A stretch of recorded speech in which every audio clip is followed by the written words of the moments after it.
रोग अच्छा कृष्ण जी तो रह गया और झूपड़ी भी खुशवाली बालक बेरा ना कित पाओगे। बैठ गया एक लोग जाल के नीचे वृक्ष के तला बैठ गया। अरे एक लंगोट तन पर कपड़ा एक भी कोई ना।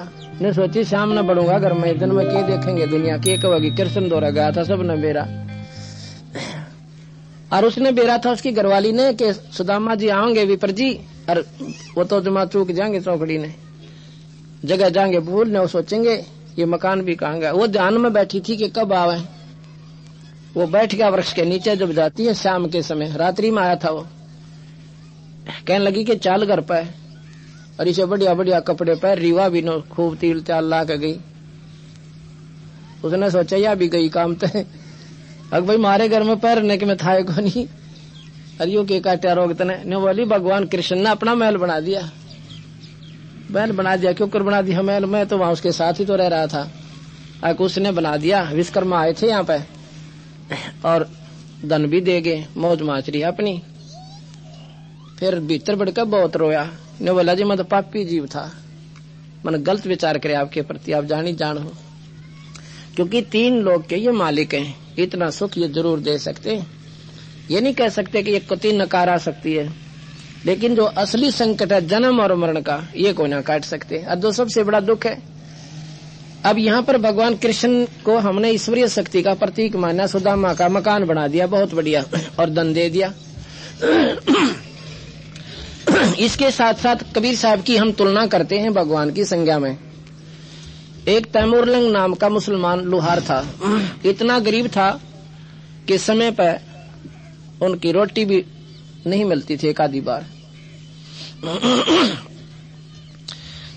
लेकिन पिछले संस्कार आत्मा गणी बढ़िया थी। कबीर साहब के हंस थे वह। क्या हुआ उसकी माँ बहुत भाग्यवान थी।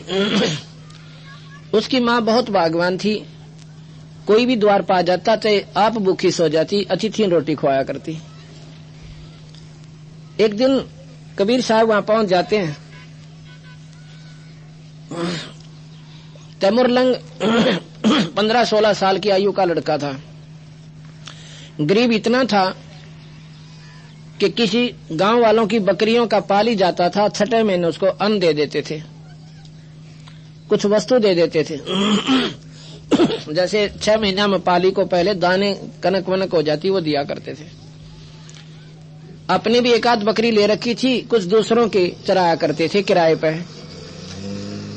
और शाम के समय ओवर टाइम करता था एक लोहार के एरन के ऊपर गणमारन का। और उसकी वो दूसरा लोहार जो है उसको भी महीने 6 महीने जो है कुछ दाने वाने दे देता था कनक वनक सी। इतना टोटे में था बेचारा। माँ बेटा 2 थे पिता था कोना। एक दिन कबीर साहब पहुंच जाते हैं दोपहर का समय। तैमूरलंग खाना खा रहा है अपनी सूखी लुखी रोटी। कबीर साहब वहां जाकर बैठ जाते हैं। तैमूरलंग बोला महात्मा जी खाना खाओगे। कहने लगा भाई भूख तो लगी है आगे तेरी सलाह देख लो। ने बोला जी तो मैंने रोटी खा ली अभी घर से बनवा कर लाऊं। आप मेरी बकरियों को देखना भेड़ों को पाली। मैं अभी आया। गांव के गोरे बैठे थे 10 किले पर गांव था। अपनी माँ को कहा माँ ऐसे ऐसे एक महात्मा राह चलता भूखा गना है और रोटी चावे। ने बोला बेटा ही बनाई ताजी घर में 2 रोटी का आटा था दोनों बना कर तैयार करके और गेल होली। चल बेटा मैं दर्शन भी कराऊंगी बर्तन भी ले आऊंगे और तुम पाली रह जाना। अच्छा माँ। दोनों माँ बेटा एक लोटा पानी का भर के और थाली में धर कर 2 रोटी चल पड़े। आके उसकी माँ कहने लगी महात्मा जी खाना खाओ। महात्मा जी कहने लगे कबीर साहब के बेटी खाना तो मैं जब खाऊं कोई मेरा नाम ले ले वह भगवान का भजन कोई ले और मेरा सेवक हो तो मैं रोटी खाऊं ना ऐसे मैं बिना उपदेशी का भोजन खाया ना करूं। अगर नाम क्या होता है आत्म कल्याण का एकमात्र मार्ग बेटी नाम ही है। ये जो ईद बकरी तुम करते हो ये तो सर्वनाश का कारण है। ये जीव को हानि देता है 84 में डालता है। और एक नाम दूंगा जो तुम्हें अमर भी करेगा या तुम्हारे ठाठ कर देगा। ने बोले जी हम तो टोटे में गए हैं हमारा धन हो जाएगा। अगर धन इतना हो जाएगा माई थरब लिया ना पड़े। अगर साचे महाराज जी एक साची को फिर तो हम नाम ले लेते हैं नाम ले लिया। क्यों? निर्धन ने तो माया दिखे भाई, भगवान तो पाछे सोचेगा जब थोड़ा बहुत सुख का सांस आवे। और कोई ने काया दिखे कि मेरी शरीर सुख हो जाता, भगवान भी बज लो। प्रथम ये सुख हो तो पहला ये काटे का डबंदी छोड़, और जब जाकर तो भगवान बजेगा। दोनों माँ पुत्र ने नाम ले लिया। महाराज ने खाना खाया, एक रोटी खाई कुल, खा कर रोटी। और वह बुढ़िया इतने नेकने की महाराज जी गणे दुखी शामता है। महाराज जी खाने भी रोटी ना मिलती, कई बार तो जो नो की जैसे खा कर रोटी। वहां पर एक बकरी बांधने की बेल पड़ी थी खाली, वह चैन वह करके कट्ठी चौरा ऐसे 4 लड़ करके उस छोरे का 7 मारी कड़म नुकड़ा के उठे और फिर लात मारी, फिर मुक्या मंड गए। माई ने सोचा, माई बोली महाराज जी क्या कर रहे हो, क्यों बच्चे ने कोई गलती कर दी? तेरे बेटे ताई 7 पीढ़ी का राज दे दिया माई मैंने। बुढ़िया ने सोची मेरा पागल है, खान की रोटी कोई ना और 7 पीढ़ी का राज।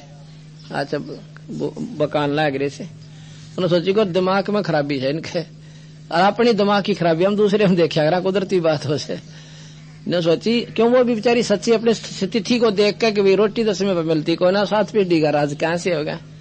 साधु बोले सहज सभा और जो चाहे सो कर दे। ये पूर्ण भगवान थे। अब पता चला भगवान किसे कहते हैं। इतना कह के और अंतर ध्यान हो गए, दिखाई कौन दिए वहीं से गुप्त। अब बुढ़िया रोई, ओए होए होए ये तो फरिश्ता थे, ये तो भगवान के अल्लाह के भेजे हुए थे, मतलब चाड़ा पाट दिया, इनके पैर पकड़ने चाहिए थे। ओए होए आछी पापन हो। एक दिन क्या हुआ कि तैमूर लंग शाम के रात्रि के समय, शाम के समय ऐरन के ऊपर थोड़े मारा था घन, ऐसे लोहार के किराए पर जाता था, वहां पर बेचारा अपनी दाढ़ी करता था ओवर टाइम। उसने देखा कि उसके साथ में ऐरन के साथ से चीटियों का बिल, मैं तो निरी चीटी निकलाई, इतनी चीटी होगी कि काला हो गया वहां का स्थान निरा। और वो सोचने पर विवश हो गया कि इस छोटी सी कीड़ी के बिल में और इतनी कीड़ी कितना आ गई भाई, भगवान तेरा भी चाड़ा ऐसे। मतलब ऐसे एक अट्रैक्शन का कारण बना कि वो याद रहे। सपने में बंदी छोड़ दिखाई दी उसी रूप में जो रोटी खा गए थे। ने बोला तमरलंग वो चीटी देखी थी ना तूने, उसमें नरा खजाना दब रहा उसका नीचे, उस स्थान को तू मोल ले ले। वो बोला महाराज जी मोल तो ले लूं, पैसे तो कोई ना, कि तू एक बजे कर दिए यू काम मेरा से। भगवान जब चाहे ना सौदा हुए बना कर दोनों लोग पहुंचे है। उधर से उसके मन में आ जाती है उस ऐरन वाले के कि ये स्थान कुछ तंग है, इसको यहाँ से कोई ले लेना इस मकान को, इस स्थान को थोड़े से। वही साहब 20 गज का सारा सौदा था, और मैं फिर अपना बाहर बना लूं, चाहे कुछ है से 1 साल में पैसे दे दे। मैंने पैसे की किताब कोई ने कोई लेवनिया बन जा। तो उसने क्या किया, उसने जाके अपनी माँ से कहा, माँ वो महात्मा दिखी है सपने में, के कहते बेटा कि न्यू कहते भाई ऐसे ऐसे वहां धन पड़ा है, तुम बताइयो मत ना, किसी ने ऐरन मोल ले लो, वो स्थान मोल ले लो। न्यू बोली बेटा दिखा तो मुझे भी थे रात ने, पर मेरे न्यू समझ में ना आई वो कह के रहे थे, कहे थे न्यू गुड़ा गनाए धन से, गनाए धन से। न्यू बोला बेटा फिर के एक बार जिक्र कर ले तू जाकर। उसने जाके जिक्र किया। न्यू बोला भाई पैसे कब देगा? अरे स्थान तो दे दूंगा, तेरे पास भी तक कोई ना पैसा का, अगर तेरा नौकर बनकर तारूंगा चाहे कितने दिन में उतर जिया, 6 महीने में पैसे मैं तेरे पूरे कर दूंगा, और ना हुए तो मजदूरी आपके कर ही रहा हूं, और नहीं आपके स्थान को छोड़ दूंगा। उसने सोचा गांव के गांव में की जा अपना, फिर ना देगा तो अपना मकान ले लूंगा स्थान। ठीक है भाई। उसने तो अगले दिन अपना पढ़ लेगा सारे सौदे वहां थे।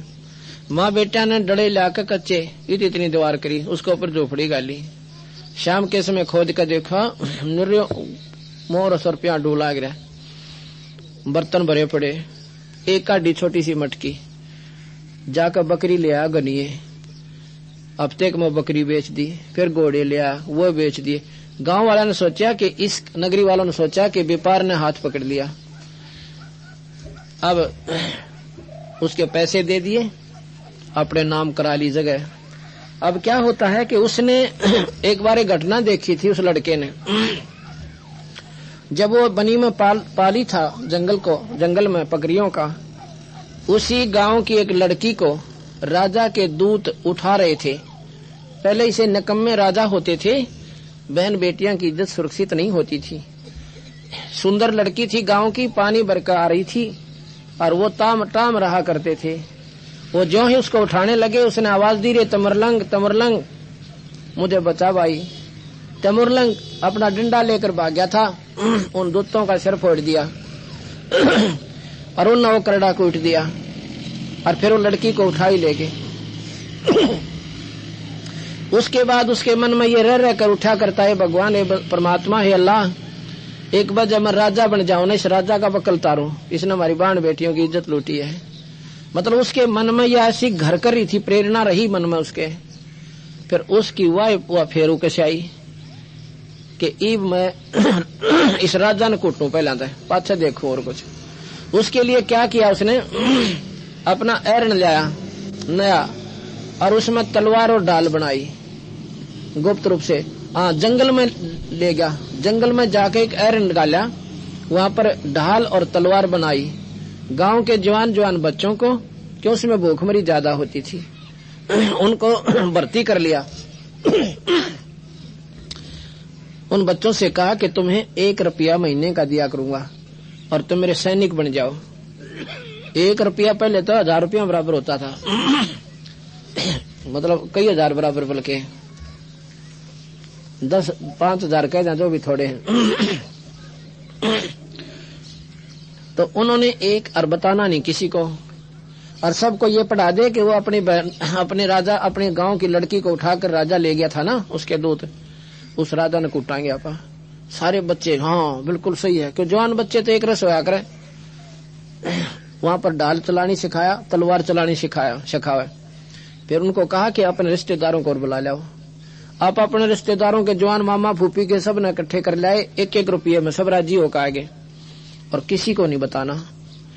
उसने 6 महीनों के अंदर कम से कम 4000 सैनिक तैयार कर लिए जंगल के में, वहीं खाना, वहीं पकाना, वहीं लंगर, और एकदम जाकर राजा पे चारों तरफ से घेर लिया। उस नगरी का राजा घेर लिया। तो राजा ने देखा, क्यों ऐसी राजा था, उसने सोचा भी ना था कि कोई ऐसा जुल्म भी हो जाए तेरे संग में। चारों तरफ से उसके दुर्ग को, किले को घेर लिया। मंत्री से कहा कि मंत्री देख क्यों करके बात बनेगी। मंत्री कहने लगा, जी इतनी सेना है, हमने तो का चैन खा जाएगी, अपने बस का कोई नहीं हो। अच्छा, आज सबने अपने डंडे नीचे कर दिए, सरेंडर कर दिया, राजा को काबू कर लिया।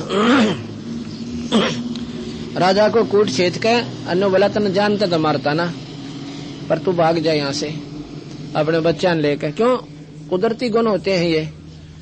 जब उसने देखा कि वो इसके बिल्ली हो गया, इसने के मारू, जाता रहा यहाँ से। क्यों, हंस था ईश्वर का, और परमात्मा ने साथ दिया। तैमूर लंग ने लड़ाई नहीं करनी पड़ी किसी के साथ भी, अपने आप सरेंडर करते चले गए। उसके बाद वह सेना काबू करी, दूसरे नवाब पर चढ़ाई कर दी, वो काबू करा, उसकी सेना काबू करी। चंद दिनों में दिल्ली का बादशाह बन गया तैमूर लंग। ये इतिहास पढ़कर देखना आप कि कितने गरीब घर से उठ के वो क्यों पहुंच गया वहां पे। रोटी तमर लंग को दीनी, तात 7 बादशाही दीनी।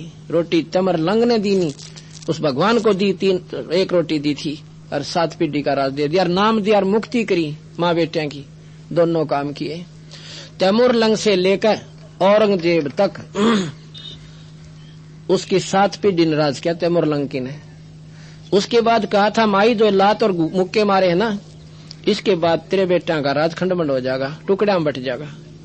औरंगजेब के बाद हिंदुस्तान का राज छोटे छोटे बादशाह बन गए थे, नवाब बन गए थे। ये उस भगवान के थी, आज की नहीं, ये बहुत पहले की लिखी हुई किताब है।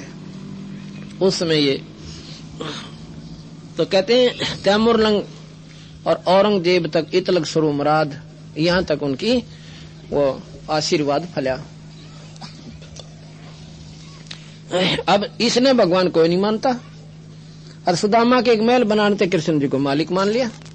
वो भी भगवान, वो 3 लोक के, और ये भी भगवान, ये अनंत कोटि ब्रह्मांड के। जब जाकर बेरा पटा, जब बराबर में दूसरी दुकान लगेगी, जब नकली असली सौदे का ज्ञान होता है, एक दुकान पर ले जाओ, चाहे वो कुछ भी दे, वो ऐसा बढ़िया दिखा है, इसलिए इस बंदी छोड़ के शरण में आने से ही आपको ज्ञान होगा। कार हम विचार करेंगे कि भगवान कृष्ण ने सुदामा जी को राहत दी, वो राहत भी भगवान ने उससे ज्यादा दी, कबीर भगवान ने उनसे ज्यादा दी। अब हमने कृष्ण जी के बारे में सुना था कि एक बार अर्जुन और कृष्ण राजा मोरध्वज के यहाँ पर चले जाते हैं और वहां पर जाकर कहते हैं कि हम भोजन पाएंगे, क्योंकि राजा मोरध्वज ने अपने बेटे ताम्रध्वज के लिए राज तिलक करने के लिए एक विशेष आयोजन किया हुआ था। पहले कोई भी कार्य जो करते थे राजा जन परमात्मा को प्रथम रखते थे, यज्ञ हवन जैसा भी उनको जानकारी थी ऋषियों द्वारा करवाया करते थे। भगवान कृष्ण और अर्जुन एक माया का शेर बनाकर, माया रूपी शेर बनाकर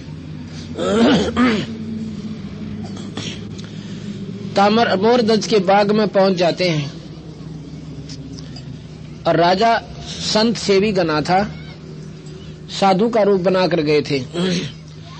जब सुना कि एक बहुत शानदार और सुंदर और अच्छी बातें बताने वाले संत आए हैं, राजा और रानी और साथ में उनका लड़का ताम्रध्वज नंगे पैरों भाग लिए। हाथ जोड़कर कहते हैं, ऋषिवर भोजन की सुनाओ कि भोजन पाएंगे भाई।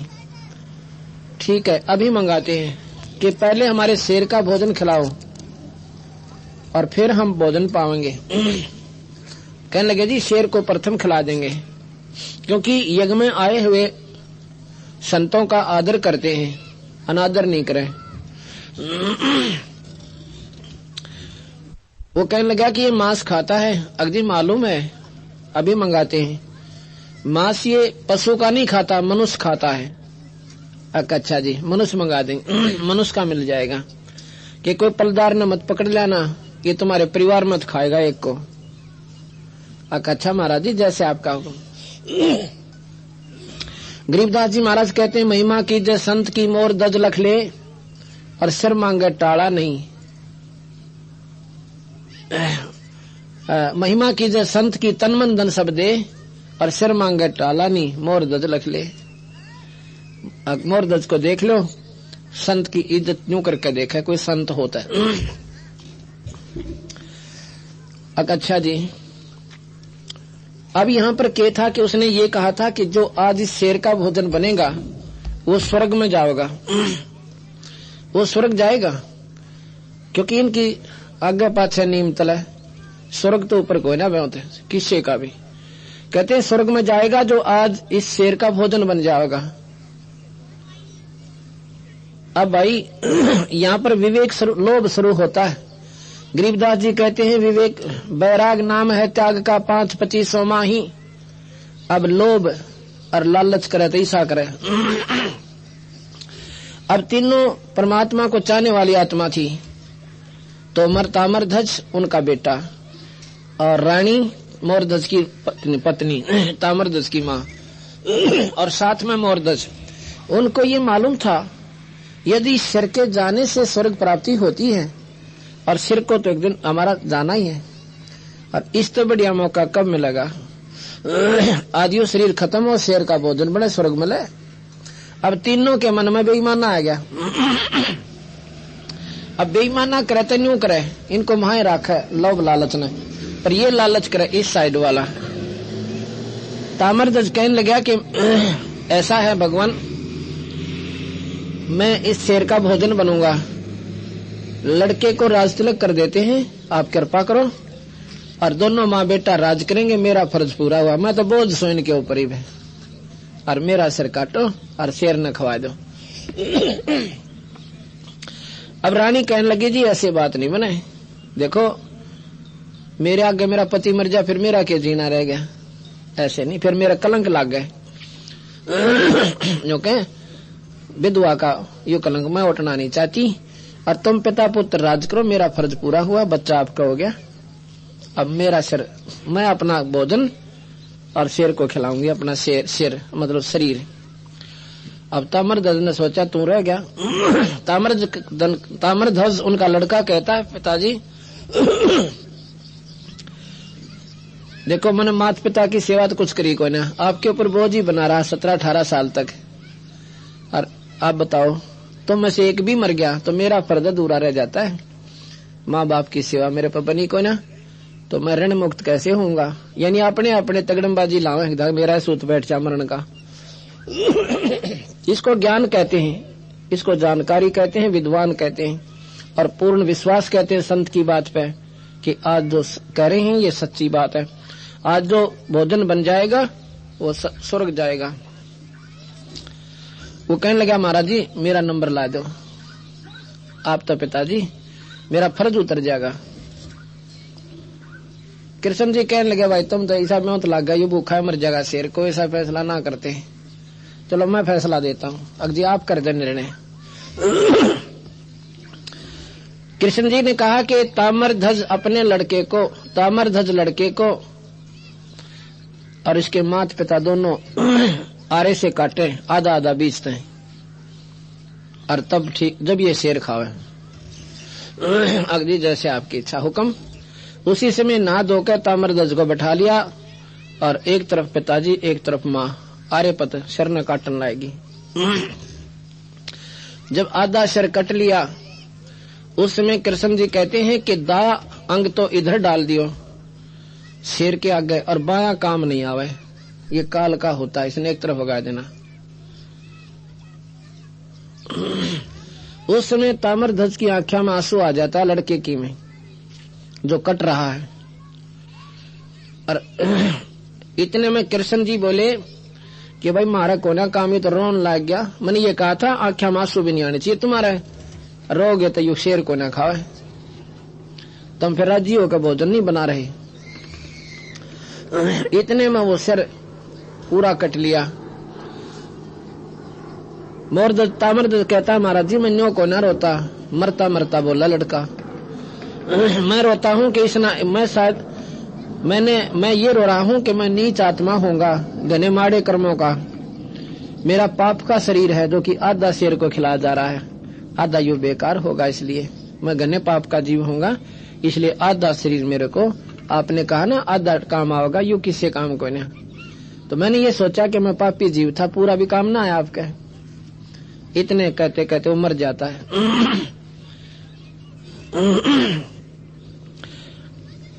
तो उस समय वो उठ कर चल पड़ता है। कृष्ण और अर्जुन कहने लगे भाई तुम तो रोज हो, भोजन कौन कराते। दोनों रानी और राजा चरणा में पड़ गए उन महात्मा के कि महाराज जी मैं कोई ना रो, बालक था, इन बेरा कोई ना था, मन न काट दो, जाओ मत ना रूस के। रानी कहा जी मेरा नंबर ला दो, वैसे कति नहीं रो। बड़ा प्रसन्न हो गया, वापस आ बैठे और काट का आरे ने और लड़का जीवित कर दिया न्यू का न्यू। बोल सतगुरुदेव।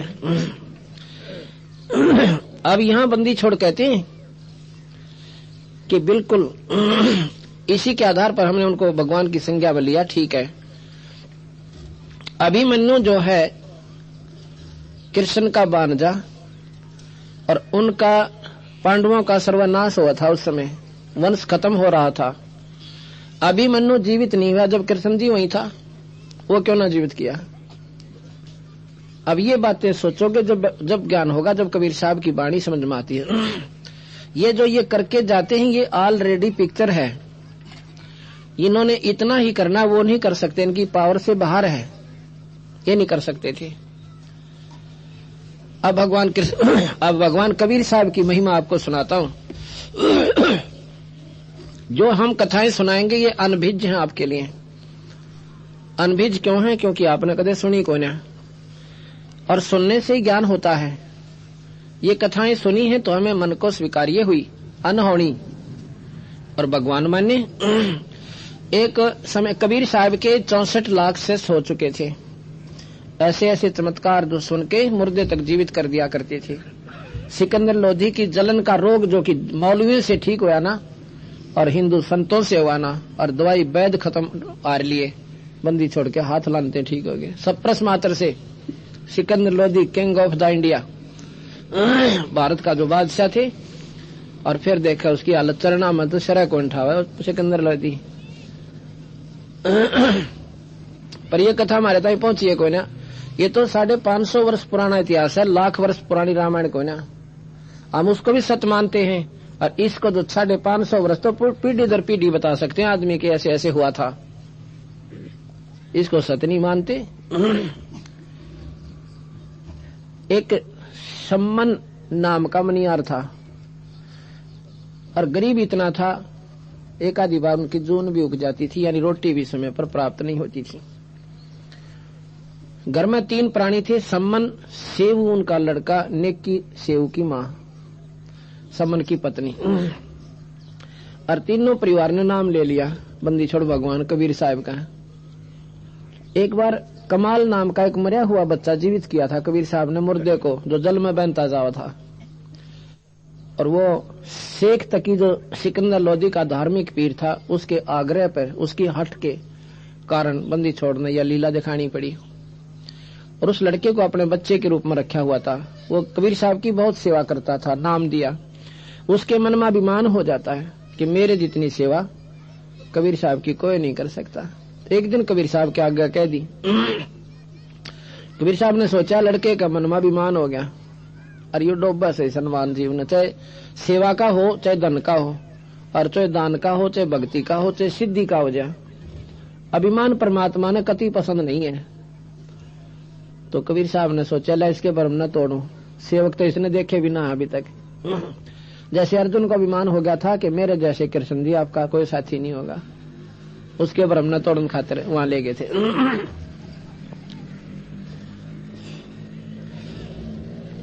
शाम का समय था, शेख फरीद और साथ में कमाल और कबीर भगवान, तीनों के तीनों दिन छिपन वाला था, सूर्यास्त होने वाला था।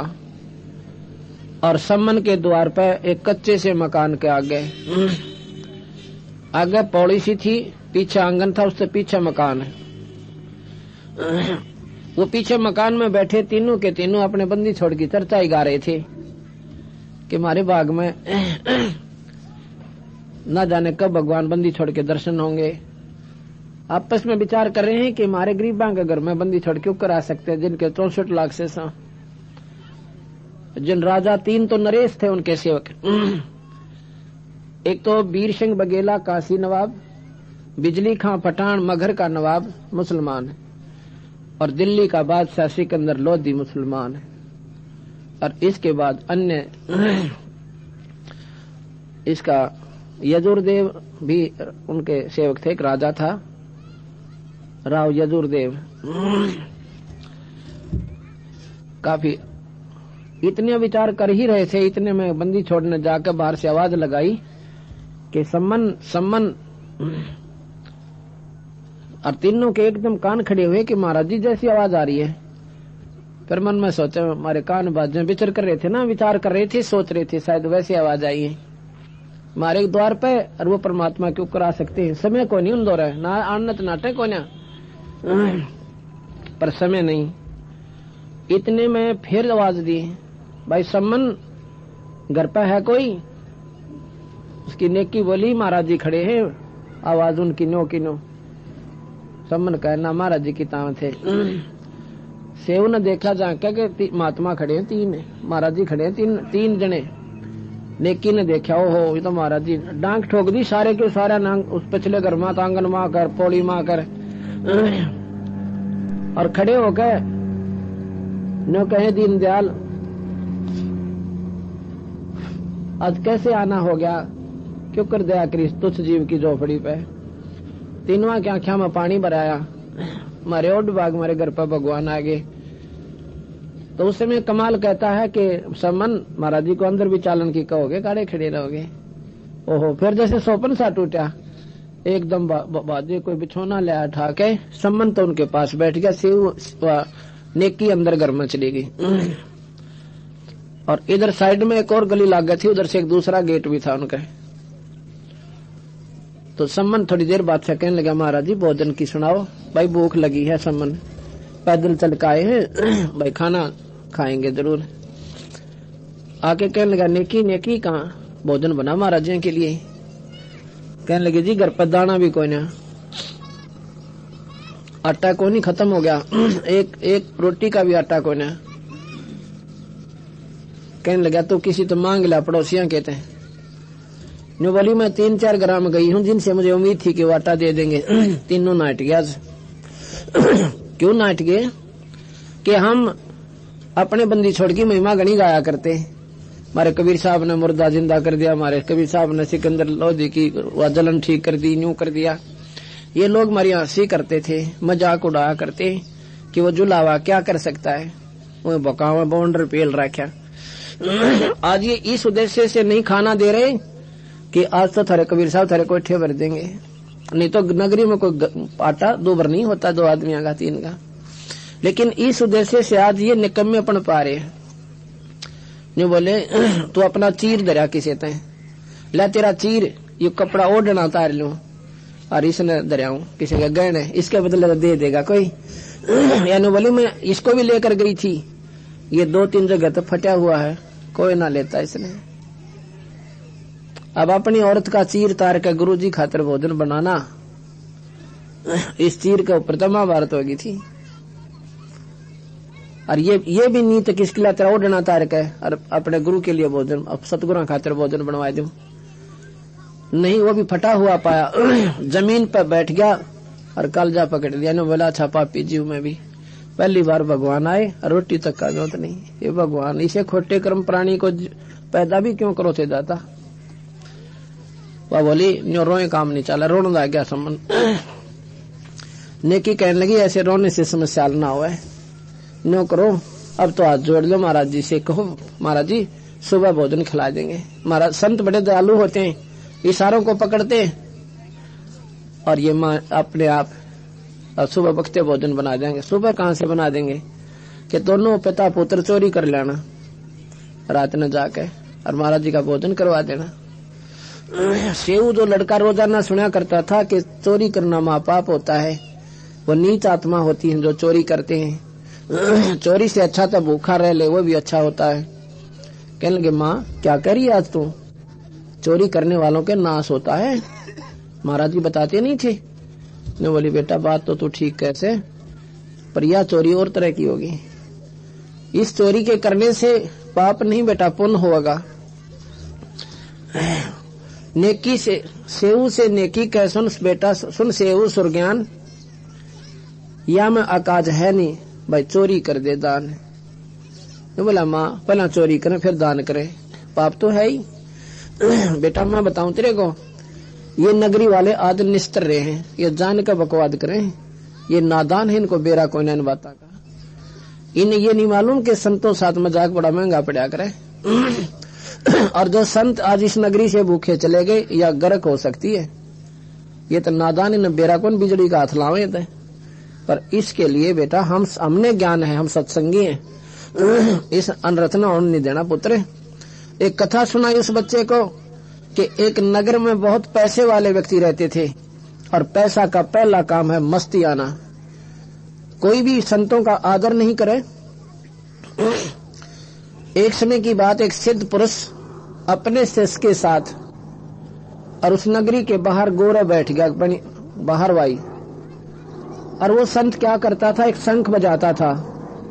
समझदार गांव के जो व्यक्ति होते थे पता लग जाता संत बाहर आए, उनके लिए नगरी से बना बनाया और कुछ बिना बनाया सूखा भोजन ले जाते थे।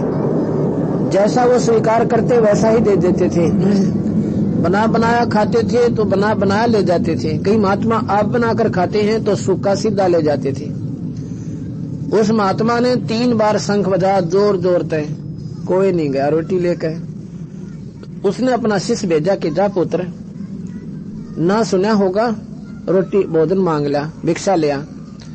लड़का लेकर झोली चल पड़ा, चारों सारे गांव में घूम लिया। जोन सा जा वही कह कि करके खाया करो, करे बिना ना मिला है। आया सुबह आ गया झोली टांग के, 2-4 गाँव 5-7 घरों में गया, वापस आ गया। कहने लगे महाराज जी किसी ने भोजन ना गालिया। महाराज जी ने सोची कि देर होगी थी, शायद किस लिए सोच आगे होंगे, रोटी का समय नहीं था इसलिए ना डाला होगा, बच्चा है वैसे ही कह रहा होगा। बेटा सुबह फिर जाता हूँ। सुबह फिर गया, सारे गांव में घूमया, जुनसा जाओ नौका मस्टंडे, करण की उम्र है तुम्हारी, करके खाओ, हमारे पलदार लग जाओ, कोई का खेत में काम करो। वापस आ गया। संत बोला भाई, जब वो वापस जा रहा था, एक बाहर वायसी एक कुम्हार का घर था, वह बहन विधवा थी, 2-3-4 बालक थे। वो देख रही थी कि महाराज ने रोटी तो मिला कोई ना इस गांव में थे। वो जब वापस आ रहा था दोपहर सुबह से 10-11 बजे 10-1 बजे से, उसने सोची कि मैं वो नो नहीं बोली कि हो सकता है छोटी जाति वालों के महात्मा लोग भोजन नहीं खाया करते, पर न्यू सोची कि ये बालक भूखा होगा। माँ ने औरत ने बच्चे की बड़ी चिंता बना कर, कुदरती बात हो, एक छोटा सा बालक मासूम 10-15 साल का, रोटी सामने भी ना मिली और पैदल चाल के आए होंगे कालिए। नु बोली महाराज जी नमो नारायण कहा बेबे के बात के लगता है भोजन नहीं मिला, हकना को नहीं मिला। श्याम ने भी निकना कि मैं हूँ ऐसे ऐसे कुमार के घर हैं छोटी जाति से, और मैं श्याम ने भी नहीं बोली, मन तक रहा था, और अब भी मैं इसलिए कह रही हूँ कि भूख लगी होगी। आपने कहा माई मन तक घनी भूख लग रही से, मेरे पास ये भोजन बनाया है, अगर आप चाहो तो ले जाओ, मेरी जाति ये से। बोला ले माई गाल तो दे, गुरु जी आदेश देंगे तो खा लूंगा, और ना मान कहेंगे तो मैं बता दूंगा कि ऐसे ऐसे कुमार के घर से ले आया। वो डलवा ले गया। जाके कहने लगे पुत्र भिक्षा मिली, अगजी ऐसे ऐसे सारे गांव में तक घूमया, किसी नहीं आबरी, बल्कि गाली देने लग गए, डंडे ताई ठा लिए। और बाहर एक बहन थी विधवा बेचारी, और कुमार के घर थे, ये भोजन जरूर करवा लिया। मैंने कहा था महाराज जी से बता दूंगा, आदेश देंगे तो खा लेंगे। ने बोला बेटा ठीक से भोजन पा, रोटी खा ली दोनों ने, और जाकर उस लड़की ने कह दे गांव छोड़ देगी, अपना सामान उठा ले जा। अब उस लड़के ने सोची ई पट्टन के काम हो गए, उस सन रोटी दी और उसी ने कहूँ गांव छोड़ दे। ने बोला बेटा बात सुन मैं बताऊं, उसको कह दे कि आज रात को या नगरी रहे को ना खत्म हो जाएगी, और उसके कान में बता दिए, किसी को बता देगी तो खैर नहीं है, अपना ठा ले जा गुजरा ने, और जहां जाकर रात हो जा रुक जाएगी, थोड़ा खाई तो बार बार बसेगी। ये आदेश है, ये मेरा वरदान है उसे। 68 का फल एक है द्वार संत जमाया, 68 का फल होता है एक साधु को भोजन खिलाना, पर साधु हो कोई।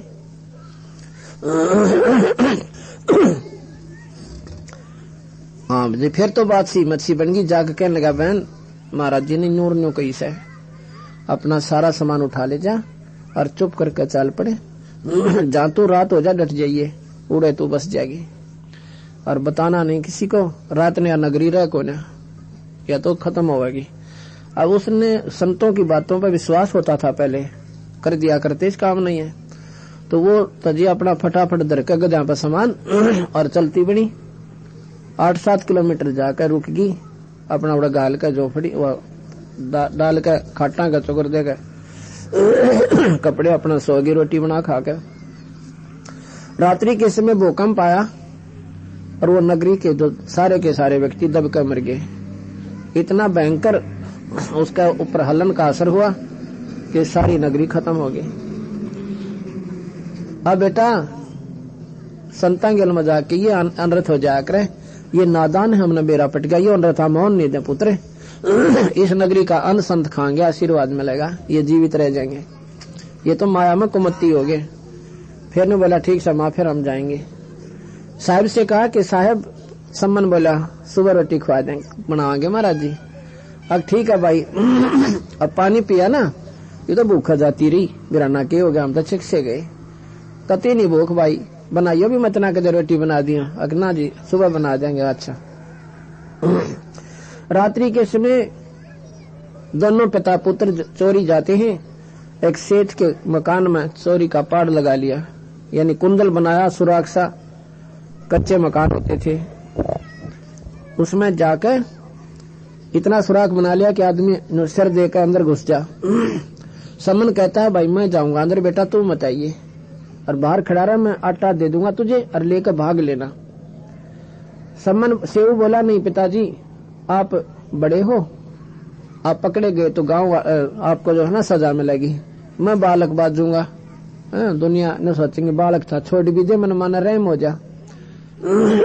सम्मन बोला भाई यहाँ पर रहम का खाता कोई नहीं गए, और जब तू मर गया बेटा हम किसके लागेंगे, फिर हमारे पास क्या बचेगा। तू मत जाना, मैं जाऊं सु पुत्र अंदर। अगर नहीं पिताजी मेरा हाथ जुड़वा ले, आप बाहर खड़े रह। इतना ही कहते ही और सेव अंदर घुस गया पाड़मा के सुराख में के। तो सम्मन बोला बेटा ज्यादा मत लेना, 2.5-3 सेर आटा बस, महात्मा महात्मा खाता, हम नहीं मुंह भी लाओगे सन कह।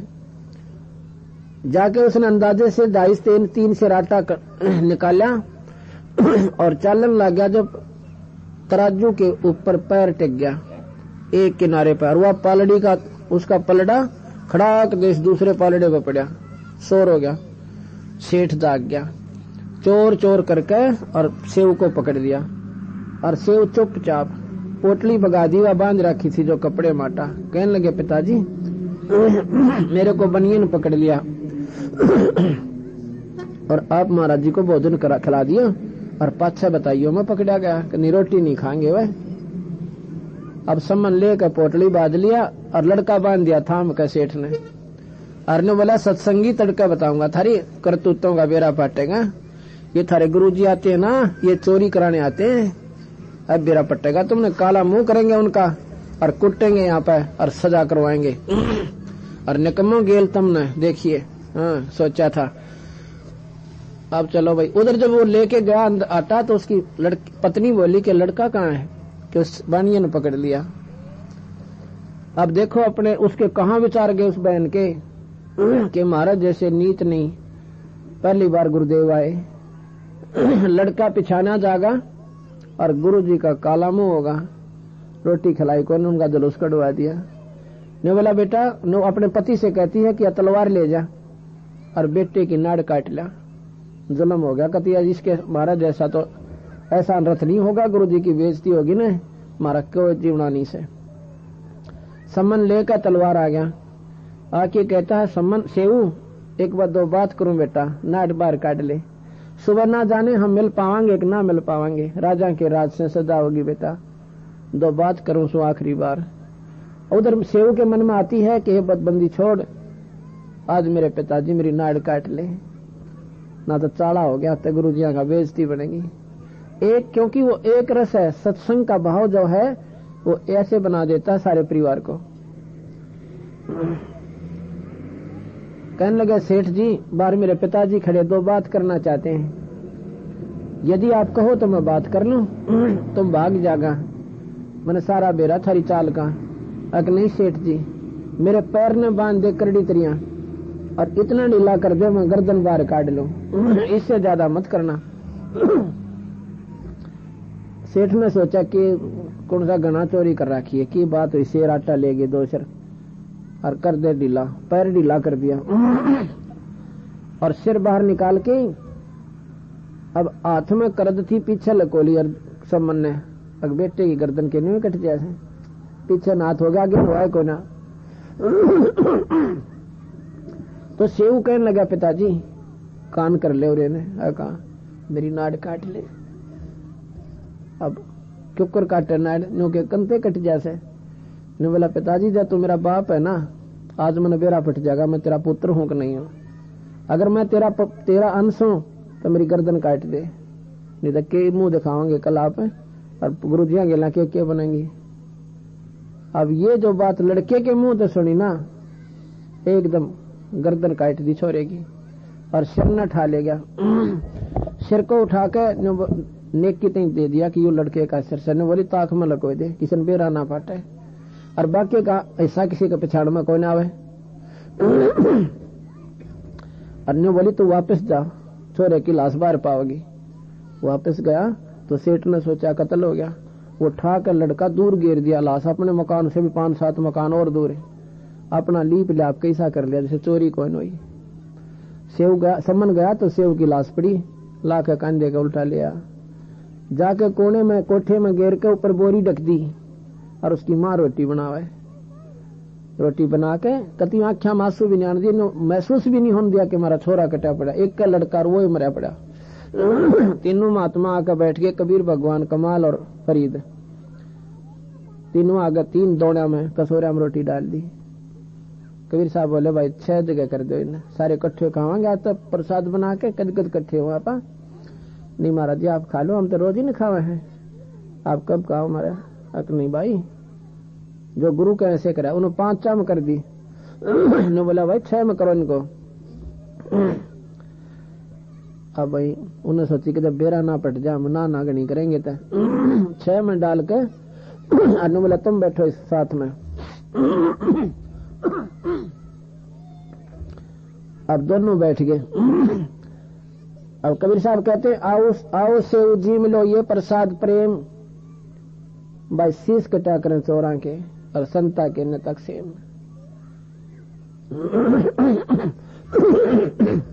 सेव दड़पे शीश चढ़ा और बैठा पंगत मां, नहीं करे रा नाड़ के ओ सेव वगना। बोल सतगुरुदेव। उस लड़का के सर दड़के ऊपर शीश जुड़ के और पंगत मां बैठा और माता पिता भी नो कालर हटा के देखे, ओ सा कोई और से निशान भी कोई नहीं उस लड़के के। बोल बंदी छोड़ कबीर साहेब। अरे बोला भाई बंदी छोड़ थारा मौज मौज करे। कबीर साहब बोले इतना धन दे दिया उस सम्मन को,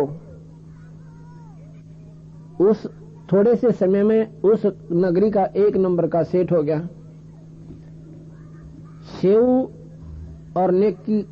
और उसकी माँ वो तो पार होगी उसी जन्म में।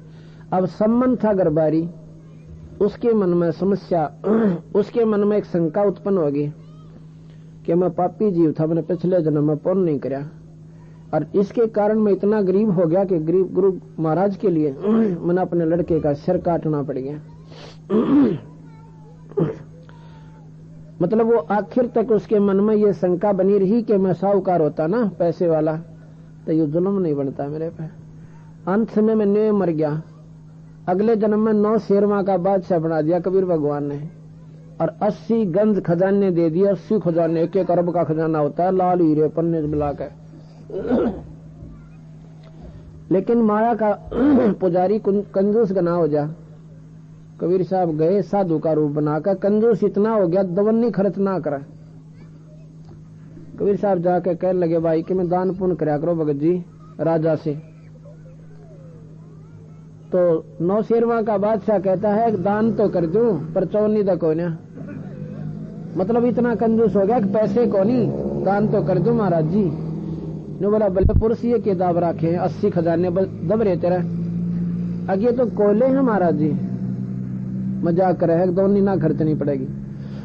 ने बोला बेटा जिसी तेरी नीत नाल मुरादा, जिसी तेरी नीत उसे हो जाएंगे। उन्होंने सोचा महात्मा जो कहते हैं वो सच्ची हो जाया करे। देख है वो सारे कोयले हो रहे और मारी चंगाड़ रोया खड़ा हो गया। ने बोला भाई दान कर दे तो इसने उसे बना दो, अगली दान कर दूंगा, अगर ज्यादातर दान कर देना, ज्यादातर कर दूंगा, देखो गाड़ के फिर उसे हो गए। उस दिन भंडारे ला दिए, खूब दान किया, दान दून कर लिया ना, फिर पाछत पछतावा समय भी अच्छा बेवकूफ। एक बोली बूझ के कहने दे सारा खजाना लुटा दिया, अच्छी मौज मारू हो, अच्छे घोड़े खरीदू हो, अंत में मरे गया, उसकी आशंका नहीं निकली। भक्ति तो भूल भाल गया। तीसरे जन्म में बलख बुखारे का बादशाह बना दिया। अब देखो लगातार 3 जन्म तो मनुष्य के दिए और बलख बुखारे का जो बादशाह बना। ये लंबा इतिहास है क्योंकि इतना जल्दी ये समाप्त नहीं होता बंदी छोड़ के। कबीर साहब की तो मैंने लीला शुरू भी नहीं कर पाया हूं अभी। कम से कम भी 100 ऐसे प्रमाण हैं, आदमी सुने और चक्कर काटे। ये बलख बुखारे के बादशाह को कैसे सुलझा इसका लंबा इतिहास है, फिर कभी बताएंगे, समय मिलेगा तो।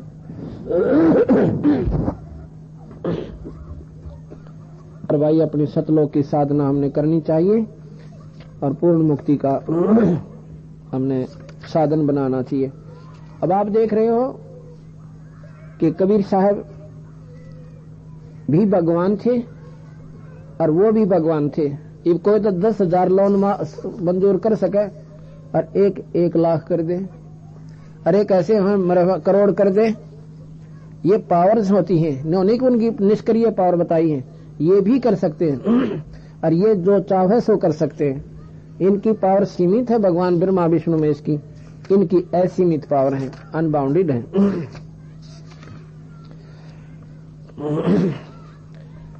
सतलोक में चल मेरी सुरता, मत ना लावे देरी,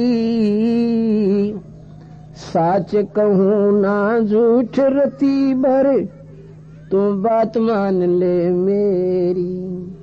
सतलोक में चल मेरी सुरता, मत ना लावे देरी, साच कहूँ ना झूठ रती भर, तू बात मान ले मेरी। प्रथम जाना सत्संग के माहे चर्चा सुनना, आत्म ज्ञान की और सुन के सत्संग जागी ना तो तू पूछ सवान की। प्रथम जाना है सत्संग के माँ चर्चा सुनना आत्म ज्ञान की, और सुन के सत्संग जागी ना तो तू पूछ सवान की। तीर्थ व्रत या पितर पूजा को न किसे काम की, लेकर नाम गुरु से भक्ति कर कबीर भगवान की। तीर्थ व्रत या पितर पूजा को न किसे काम की, लेकर नाम गुरु से भक्ति कर कबीर भगवान की। मत ना सुनना इस मन शैतान की, यो चौकस गल घेरी, साच कहूँ ना झूठ रती भरे, तू बात मान ले में। तेरे कोटि सतलोक में चल मेरी सुरता, मत ना लावे देरी, साच कहूँ ना है झूठ रती भरी, तू बात मान ले। काल लोक में कष्ट उठावे, यो कोई ना तेरा ठिकाना, मात पिता संतान संपत्ति का यो झूठा तनरी तान। इस काल लोक में कष्ट उठावे, यो कोई ना तेरा ठिकाना, मात पिता संतान संपत्ति का तो झूठा तनरी तान। जाप अजपा मिल जावे फिर, सुमरण में मन लाना, सार शब्द तेरे काटे बंधन, आकाश से उड़ जाना। जाप अजपा मिल जावे फिर, सुमरण में मन लाना, सार शब्द तेरे काटे बंधन, आकाश से उड़ जाना। तेरे कुटी में आना है सुरता, मत ना भटके बेरी, साच कहूँ ना झूठ रती भरी, तुम बात मान ले में। सतलोक को चल मेरी सुरता, हिम्मत ना लावे देरी, साच कहूँ ना झूठ रती भरे, तुम बात मान ले में। तेरे कोटि में जा कही सुरता, चारों ओर लखावे, शब्द गुरु वहाँ प्रगट होवे, उस ब्या करवावे। तेरे कुटी में जा कही सुरता, चारों ओर लखावे, शब्द गुरु वहाँ प्रगट होवे, वात ब्या करवावे। नूरी रूप गुरु काहे होके तेरे आगे आगे जावे, सत्यलोक में सेज बिछीवा, वो चौकस लाड लडावे। जन्म मरण मिट जावे सुरता, हो अमर काया तेरी, सच कहूँ ना झूठ रती भरी, तुम बात मान ले मेरी। सतलोक में चल मेरी सुरता, ए मत ना लावे देरी, सच कहूँ ना झूठ रती भरी, तुम बात मान ले। सतलोक में जा कहे तेरे सुरता संकट कट जा सारे, अगम लोक और अलख लोक के वहाँ दिखे सभी नजारे।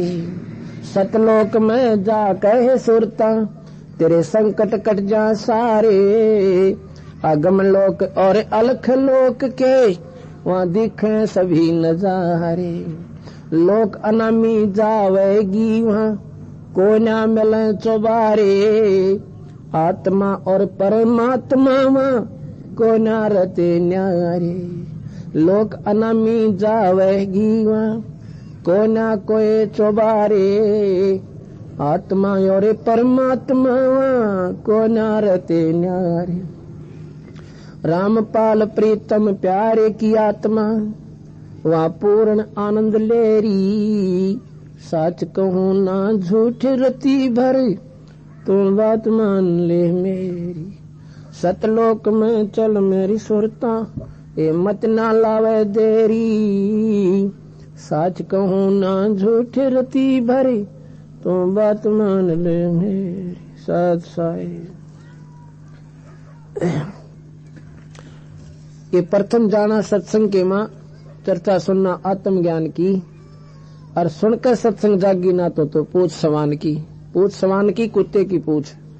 कहते 12 वर्ष तक नलकी में डाल कर रखी मांस नली में, और काटी जब नो की नो टेढ़ी पाई, वह सीधी करने के लिए डाली थी। फिर तो तू ऐसी है, अगर सत्संग सुनकर भी आत्मा में सरनाटा नहीं उठा तो कुछ नहीं फायदा फिर तेरा यहाँ जीने का।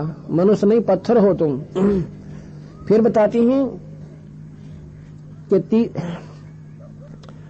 तीर्थ व्रत और पितृ पूजा ये कोई ना किससे काम की। ये तो 84 का पक्का ठेका ले रही है ट्राट ठोकन की, और लेकर नाम गुरु से भक्ति कर कबीर भगवान की और भगवान की भी मत नहीं बनेगी बात है।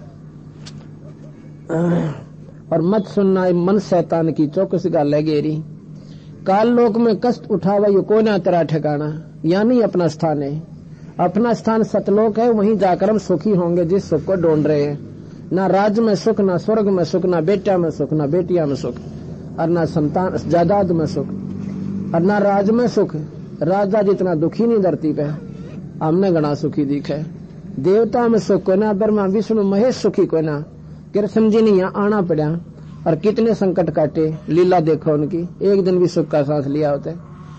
हमारे लिए वो महान दिखे, लेकिन सुखी कोई नहीं। यहाँ पे सुख है सतलोक में, वहां पर हमारा ऐसा जन्म होगा जैसे यहाँ हो गया, देव शरीर मिलेगा, इन देवताओं से बढ़िया होगा। बाल बच्चे होंगे पर वहां मरण कोई ना। हम मरना नहीं चाहते। क्यों नहीं चाहते? कि हम उस लोक से आए हैं जहाँ पर कभी मरते कोई ना। हमने क्यों बेरा ना मरे, जब पता होती है मर रहे हैं फिर भी नहीं मरना चाह रहे, क्योंकि हम ऐसे लोग से आए थे जहाँ प्राणी मरते कोई ना। अब वो डुकलाड़ा मारे, यहाँ कुछ भी कोई ना। यहाँ ना देवता स्थाई, ना ब्रह्मा विष्णु महेश स्थाई। इनके उपासक स्थाई कैसे रहेंगे? या चंद नहीं टूटती, देख चाड़ा पाट रहा। अब बंदी छोड़ कहती है नाम लेके जाप अजप्पा नाम आपको मिलेगा, जिसको सतनाम कहते हैं। और सार शब्द है ना वो काटे, फिर सारे जोड़े रस्से बांध रखे काल में। और फिर कहते हैं तिरकुटी में आना, कहते फिर बेरी जा खड़ी हो, हाथ ठम पूजन खाते थे, फिर वहां मत जाना बोले कभी। फिर कहे तिरकुटी में जाकर सुरता चारों ओर लखावे। ये वो कॉमन एयरपोर्ट है, जैसे इंटरनेशनल एयरपोर्ट होता है। वहां जावे, अपने नंबर का जहाज ढूंढे, कौन सा नंबर मिल रहा है हमने। वहां पर बंदी छोड़ कबीर साहब सतपुरुष नूरी कहते हैं, नूरी शब्द गुरु शब्द रूप में वहां प्रकट होंगे आपके सामने। और नौके फिर उसने ब्याह करवा, उसका पल्ला पकड़ ले, छोड़िए मत ना, चाहे कितने कभी बोझड़ा में कह जा, और चाहे वो राई राई जा, उसको छोड़ना नहीं है तने। इसको कहते हैं ब्याह करवाना। और नूरी रूप गुरु का होकर तेरे आगे आगे जावे, सतलोक में सेज बिछी वहां चौकस लाड। वहां असली सुखता में वहां आत्मा और परमात्मा का। और वहां जाकर भी